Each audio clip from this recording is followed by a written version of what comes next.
Hey guys, welcome to Yoga Fix with Chris. Today's conversation is about Chaturanga. Welcome, and I'm hoping that these videos and these little tutorials will really help you to clean some things up. If you've got postures that are broken, I'm here to help you fix them. That said, make sure you subscribe to my channel, and if you want to get alerted when I have a new video up, make sure you click the little bell, click like, and if you have other yoga poses or just movements in general that you would like me to help you with, if they're broken, I'll help you fix it. So just shoot me a message and I'll be glad to make that happen and give you some credit as well. So again, today's conversation is about Chaturanga, also sometimes known as a low plank position. And this is a pose that really shows up frequently, especially if you're doing something like vinyasa yoga, if you're doing power yoga, ashtanga, some of the more physical practices. So the big issue I find is that if you're doing that repetitively or if you're holding these positions for lengths of time, long story short, it's the wear and the tear on the shoulders that is the greater concern. Also, if your alignment is out of whack, if your chaturanga is broken, it really makes it difficult to transition into other positions, other poses. As most of you already know, Chaturanga is a transitional pose. It takes us from a plank position into an up dog and then back into a downward dog. So again, this is something you might do dozens of them in a session, and you accumulate enough time and enough poor positioning situations, repeat that enough, and again, the wear and tear is really going to show up in your shoulders, shoulder pain, which is a common complaint that I have from students from, they're like, I need to do something besides Chaturanga. Well, we need to fix your Chaturanga first and foremost, and then deal with whatever else might be going on so that we avoid any kind of issues going forward. And this will help you to be able to do a Chaturanga and do it elegantly, make it effective, and make your practice a lot more fun. So Okay, so enough with the intro. Let's get right to it. And I'm going to start things off with just showing an illustration or demonstration of the optimal plank position, because that's going to be the same in plank as it is in chaturanga. And you'll notice that it's this idea of having the line that is going to go from the ear to the shoulders, the hips, the knees, and the ankles. And we want to maintain that integrity. That really ensures that we're keeping the core active, and that's going to help to translate our strength into movement and stability. Otherwise, we really start to diminish and lose our stability, which translates into losing strength, power, and torque, which is all very crucial in some of these movements that we're doing. So as we lower down, you'll notice right out of the gates that everything kind of shifted forward a little bit in terms of my shoulders, in terms of my hips and my ankles. So if we back that up, again, you'll just notice here's where my head is in the start position, my shoulders are here, and we can even look at the ankles here. And as I begin to lower, you'll notice all of that begins to shift forward. And the big purpose of that is to keep this integrity in our core, but also helps to keep the relationship in the alignment of your elbows and your wrists, which is really crucial in terms of diminishing any potential issues for elbow pain that results from having the elbows shifting too far back as we lower down. And so as we get into the actual chaturanga itself, again, this bottom position, we're just looking for that same alignment. So again, ear, shoulder, hip, knee, and ankle. That's kind of the optimal position. And again, we notice that the elbow is directly essentially over the wrist. And you're also going to notice that your elbow and shoulder and even your ear are in alignment as well. And that just tells us that we're in a good position. It's strong, it's stable, and we're maintaining and utilizing all of our strength and power appropriately. So we'll get into some of the common faults that I see. Actually, before we get to that, I did want to show you from the front perspective, this alignment of the wrists and the elbows from the front. We want to maintain that integrity as well as we lower down. That's again just packing all of that in. It's packing our shoulders to keep it safe, and we're holding on to all of our strength that again will translate into movement or simply into stability in the positions that we're working on here. Okay, so let's look at our first fault. And again, you'll notice that I did shift my weight a little forward, which is what we're looking for again. However, you'll notice right out of the gates here, I'm already out of position. If we looked at the line from the hip and the shoulder, you're going to see that the ear has already fallen below that line, and the head is starting to dip down. As we continue into this, it just gets more and more ugly. And at the bottom position, you really notice how out of alignment we are with the head really dipping down.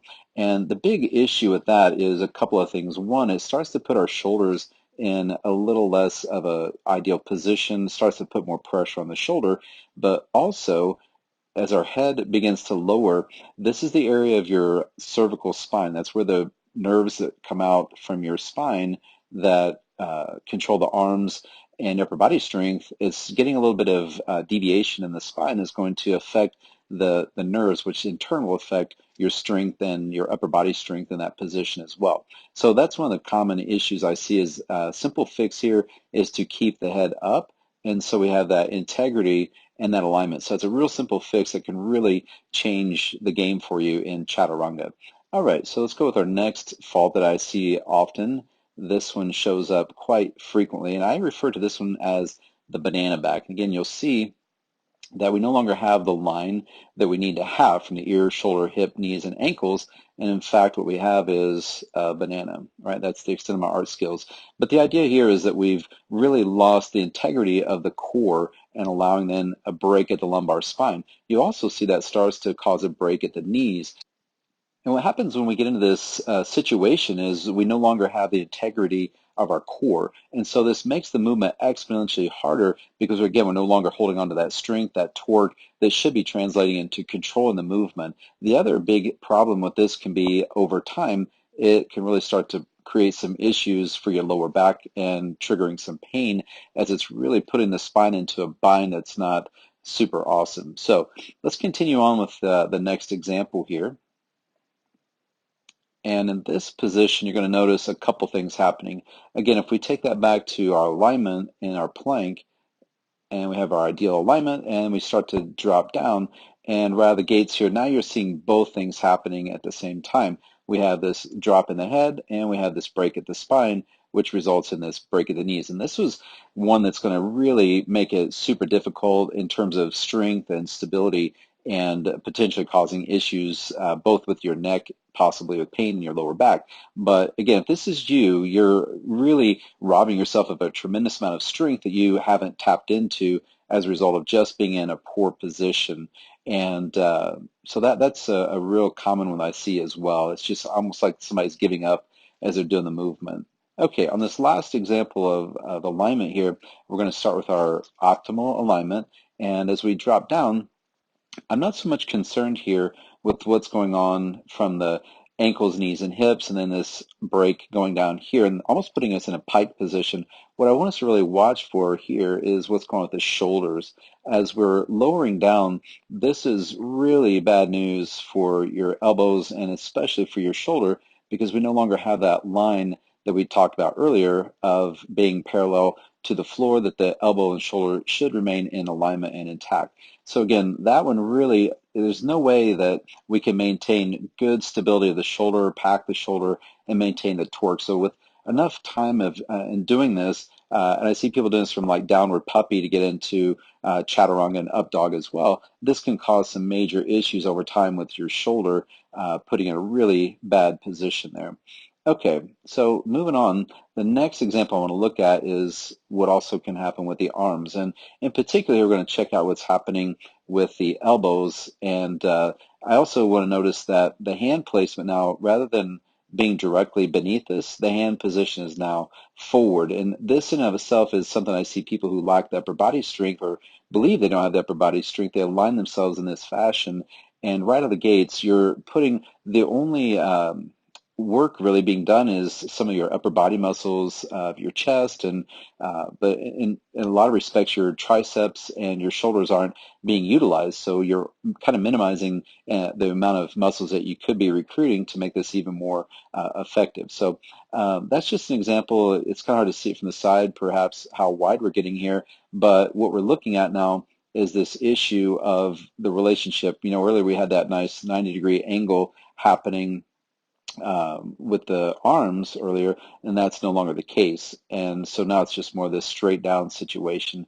Again, this really causes potential issues for your elbows and potential issues for your shoulders, let alone the fact that you just will lack a tremendous amount of strength that you otherwise would have. Okay, so if we look at it one more perspective here, vantage point is, again, that alignment of the elbows and the wrists that we want to maintain as we lower down. And this example, real common I see as well, is this idea of the elbows starting to flare out rather than remaining stacked over the wrist. And this too starts to cause some potential issues for your elbows and shoulders. And again, if we can keep the elbows tucked into the body and hugging the body, that's going to help to stay more integrated as well. And that's really a key component of that movement. And then the final example, as I see happening on occasion, is this idea the hands are really wide. So again, rather than placing the hands beneath the shoulders, we have the hands placed out too wide. And again, that's kind of like the same situation where we're going to have problems in terms of our elbows and only utilizing a smaller fraction of our strength that we could otherwise maintain. And this brings us back to our starting point. Again, that's really what we're after, is this alignment of our spine, that we maintain that integrity as we lower down. That's what we should look like in the top position. And in the bottom position of Chaturanga, we want to have that same alignment here. And also we want to make sure that we're maintaining that alignment of the elbows over the wrists and that we're not allowing our shoulders to go below the elbows. So that's really it. Those are the quick fixes I would recommend that you take a look at. If you would like, you're welcome to send me a picture, a video, if you're having some issues with that and you need some more to help to fix your Chaturanga. I'd be glad to help you. And post your comments below if you would. And as always, I would ask if you like these videos, subscribe to the channel, click like on that. And if you want to get the alerts, make sure you tap on the bell as well. So until next time, we're going to be taking a look at inversions. I look forward to seeing you in class or hearing from you through the interweb. So have a good one, guys. Peace out.